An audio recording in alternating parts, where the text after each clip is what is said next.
My name is Aaron Schart from the University of Duisburg-Essen in Germany. I would like to express my thanks that this session takes place.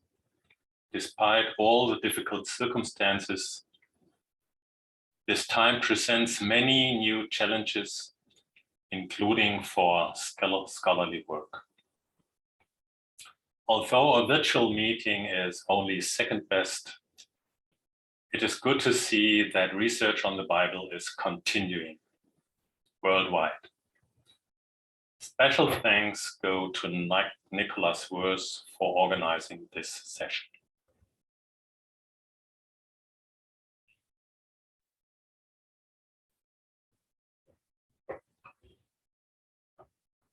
In my presentation, I will deal with the editorial additions to the D-Corpus. This is a response to Nicholas Wurz's dissertation, Reconsidering the Book of the Four from 2019.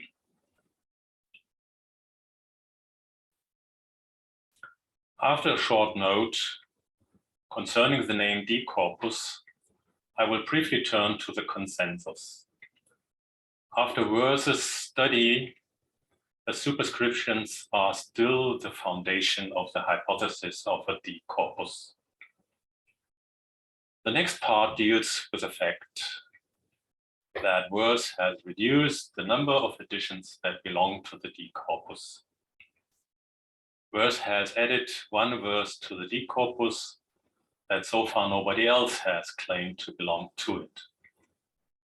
And the final part will deal with the thesis of a second layer of the D-Corpus. In 1993, James Nogalski proposed the hypothesis that earlier versions of the writings of Hosea, Amos, Micah, and Zephaniah once formed a single corpus that became the nucleus of the Book of the 12 Prophets. According to him, an editor combined pre-existing collections of prophetic oracles and at the same time added some textual expansions formulated by himself, thus creating the Deuteronomistic corpus. The name of the corpus turned out to be a problem. Nogalski himself noted that his usage of the term Deuteronomistic was unusual. I myself preferred the name D-Corpus. I wanted to signal with this name that Nogalski was basically right that the corpus shares important aspects with Deuteronomistic thought. On the other side, the corpus lacks the well-known, clear, and unambiguous phrases which are typical for Deuteronomistic material within the Pentateuch and the Deuteronomistic history. Rainer Alberts introduced the term Vier-Propheten-Buch, Book of the Four Prophets. This has the advantage that it is clear from the outset that the reconstructed corpus rests on source-critical arguments, while the question of its Deuteronomistic character emerges only in a second step. Since Wörle and now again Wurz have demonstrated that the leading ideas of the Book of the Four are close to Deuteronomistic thinking, I myself still prefer to talk of a D-Corpus. I hope this is not too confusing. Wurz has re-evaluated all the arguments that have been cast into the debate so far. As a result, he has compiled a very nice table which displays the most important different models in synoptic fashion. I have reduced the table to display only the models of Schart, Wörle, and Wurz. In addition, I slightly adapted this table to Microsoft Excel format in order to make it easier to implement color coding or to filter the data. The table lists all passages from Hosea, Amos, Micah, and Zephaniah for which somebody has claimed that they belong to the D-Corpus. The green cells highlight those passages on which the three scholars agree. The good news is that there is a considerable number of green cells. That means that the hypothesis of the D-Corpus is still remarkably stable among different scholars. 10 years ago, I was a little bit nervous because Christoph Levin in an article had declared the D-Corpus to be dead. Today, I am glad to see that the hypothesis is still very much alive. However, the bad news today is that the D-Corpus on which the three scholars agree is now much more limited than before Verse's work. I must sadly admit that Wörle and Verse agree 26 times against my model,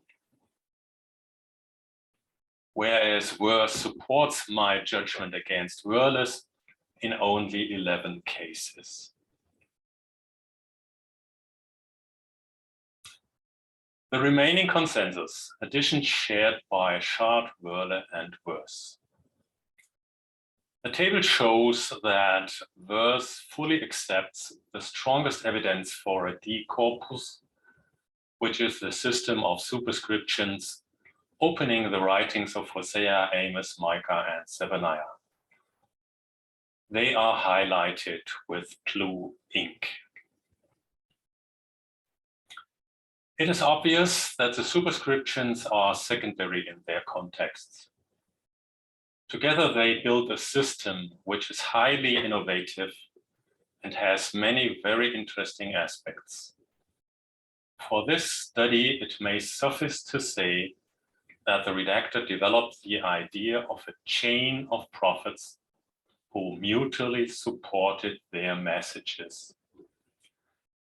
Since the claim of the prophets to deliver the word of Yotevafeh is notoriously difficult to prove, because normal lay people cannot hear the voice of God, it is of great help when prophets who are independent of each other came to similar conclusions.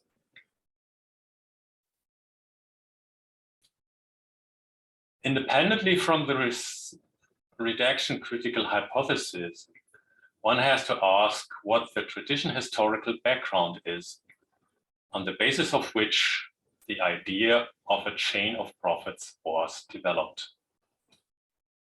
Verse approves some Deuteronomistic influence. First, the phrase, "The word of the Lord came to NN," reflects a Deuteronomistic understanding of prophecy. His table 2.2 shows the connection to the book of Jeremiah. However, Verse also notes that there are some differences. The phrase Devar Yotevafeh normally denotes one oral utterance spoken to a specific addressee in a specific historical setting.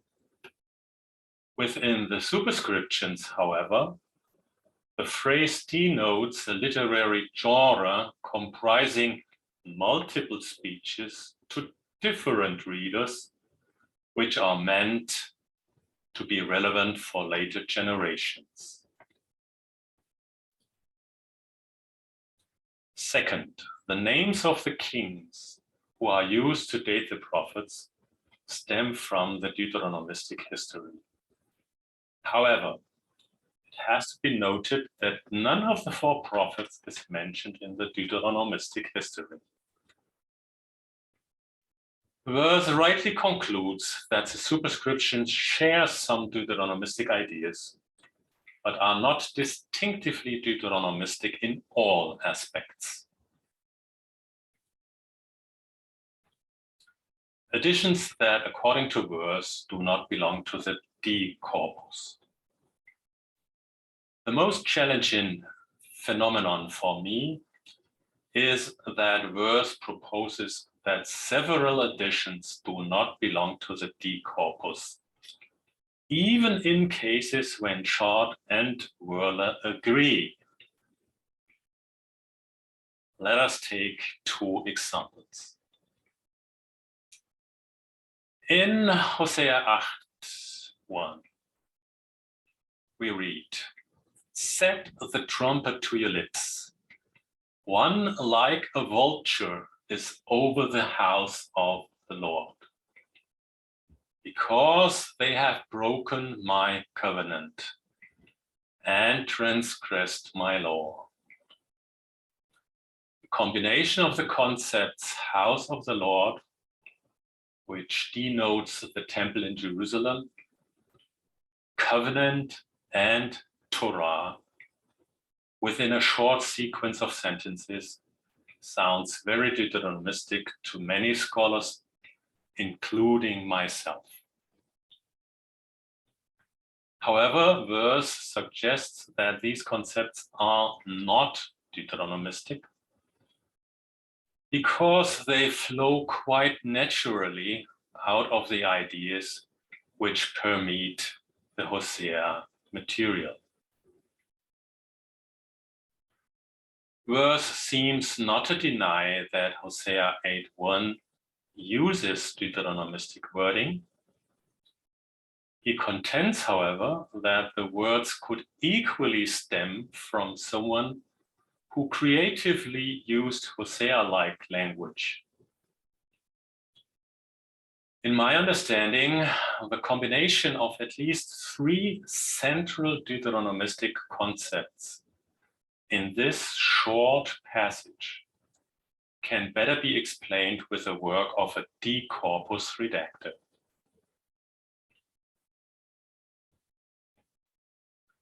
In Amos 3:7, we read, "Surely the Lord God does nothing without revealing his secret to his servants, the prophets."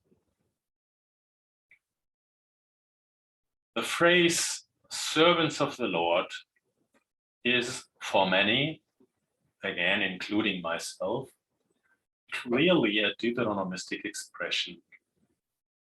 However, verse is right that the revealing of heavenly secrets is not attested in Deuteronomy and Deuteronomistic history. Because the verse combines a Deuteronomistic phrase with the words from the wisdom tradition, the case should not be included in the Deuteronomistic corpus according to verse. Similar cases turn up often.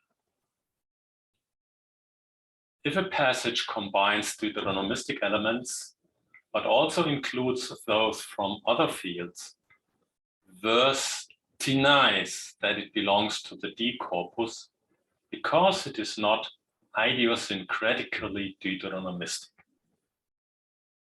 In my view, the other option is at least equally possible. One could include the passage in the D-Corpus and at the same time use a broader concept of Deuteronomistic. As Verse himself has noted in the case of the superscriptions, the D-Corpus makes use of Deuteronomistic concepts, but uses other material too. Just on this basis, Amos 3:7 would perfectly fit within the D-Corpus. Additions that verse adds. Unless I have overlooked something, there's only one place where verse adds a passage to the D-Corpus against Schart and Wörle. This is Amos 5:13. Therefore, the prudent will keep silent in such a time, for it is an evil time. Verse starts by noting that Amos 5:13 is very isolated in its context and displays no specifically Deuteronomistic language. The sentence, "It is an evil time," is only attested once more in Micah 2:3. The lexical overlap is so significant that it is most likely that both sentences were inserted by the same head. Although Worth did not detect any typical Deuteronomistic wording, he nevertheless adds Amos 5:13 and Micah 2:3 to his book of the four layer. Quote, "These updates, therefore, reflect a shared literary horizon, a shared ideological agenda, and a shared scribal tendency toward literary integration. These observations thus support attributing these updates to a single redactional layer spanning Amos." I see here an inconsistency in using the argument of lexical overlap. In other cases, the lack of decisive Deuteronomistic wording is enough to deny that the addition belongs to the D-Corpus. Only in this case, other and relatively soft criteria are seen as more important. If Worth would have used comparable arguments in other cases, he would have many more additions included in the D-Corpus, and at the same time, he would have had less objections against Schart and Wörle. The thesis of a second layer of the D-Corpus. At the end of the D-Corpus, Worth runs into some problems that lead him to postulate a second layer of the D-Corpus. The end of the D-Corpus is usually seen in Zephaniah 3:11-13. "On that day you shall not be put to shame because of all the deeds by which you have rebelled against me. For then I will remove from your midst your proudly exultant ones, and you shall no longer be haughty in my holy mountain. For I will leave in the midst of you a people humble and lowly. They shall seek refuge in the name of the Lord, the remnant of Israel." This would be a satisfying ending because the D-Corpus would end with the destruction of Jerusalem by the anger of Yod-Heh-Vav-Heh. This would qualify as the day of Yod-Heh-Vav-Heh that Amos and Zephaniah have expected to come. Yet, on the other hand, it would close with an expression of hope, since it is envisioned that a remnant not only will survive, but also be transformed into a humble community, and that God will begin a new epoch with this group. However, according to Worth, Zephaniah stands in tension to the D-Corpus. Especially the concept of a remnant does not fit with D-Corpus thoughts.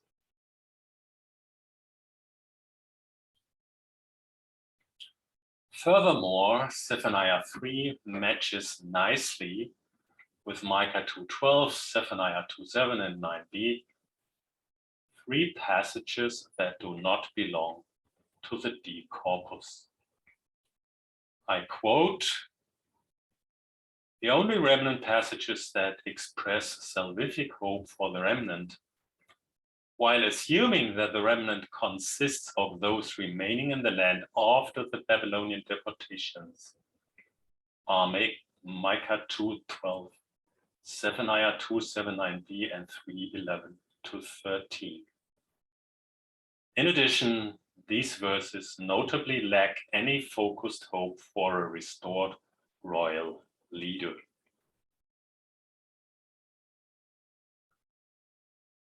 This is why verse concludes that the four passages, I quote, share compositional origins, unquote, which phrase I translate as they belong to the same layer. I am especially interested in the topic of failed human leadership. The DC considers the kings to be of most importance for the fate of God's people. This is demonstrated already by the superscription system, which singles out Hezekiah and Josiah as kings who were successful in carrying out the necessary reforms, which responded to the message of the four prophets. The writing of Hosea makes it unambiguously clear that the kings of northern Israel unequivocally and without exception qualify as complete failures.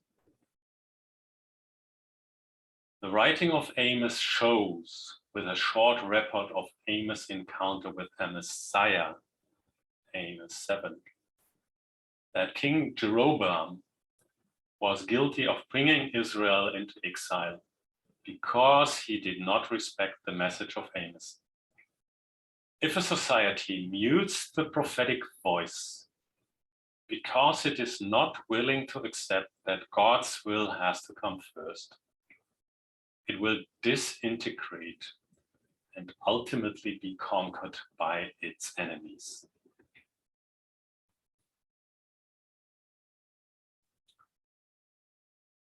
On the basis of this very strong critique of the human kings, it is significant that Hosea 3:5 names David as the future king, under whom Israel and Judah together will experience a bright future.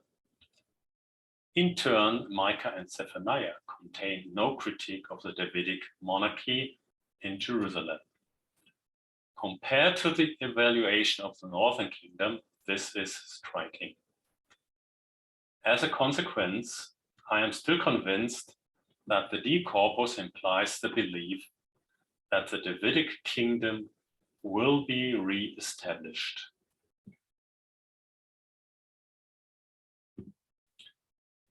In my understanding, verse is completely right to look for further redaction in layers. In my view, at least one layer preceded the D-Corpus layer, and at least 4 more layers followed, until the book of the 12 was finished. That verse postulates only one additional stage to the D-Corpus is therefore by far not enough. Although I definitely consent to the idea of further development of the D-Corpus, I must admit that I consider the evidence for this special second layer quite minimal. First, according to verse, the book of the 4 layer 2 has nothing to do with the book of the 4 layer 1. Neither Zephaniah 3 nor the other passages qualify as D-Corpus material. What sense does it make then to speak of a second book of the 4 layer? It is much more probable from the outset that the passages belong to later layers that deal with the restitution of Israel and its eschatological future. Second, the use of the concept distinctively Deuteronomistic should be more consistent. Amos 3:7 and Amos 5:13 do both not qualify as distinctively Deuteronomistic. On this basis, Amos 3:7 is excluded from the D-Corpus, whereas in the case of Amos 5:13, some soft arguments compensate the missing Deuteronomistic wording. Amos 5:13 could well be one of several additions in the 12 that bring in wisdom-oriented thoughts. Finally, what do we gain if we reduce the D-Corpus material as strikingly as worse? The material is no longer part of the D-Corpus, but nevertheless remains in the Book of the 12. As a consequence, we would need to postulate a layer that is close to the D-Corpus, but not identical with it. Then we would really have to postulate two different Deuteronomistic layers. Let me close with expressing my thanks to Nicholas Wurz for his massive and detailed study, which in my view has greatly advanced the probability of the hypothesis of a D-Corpus, which is influenced somehow by Deuteronomistic ideas. Although its exact delineation is still open to debate.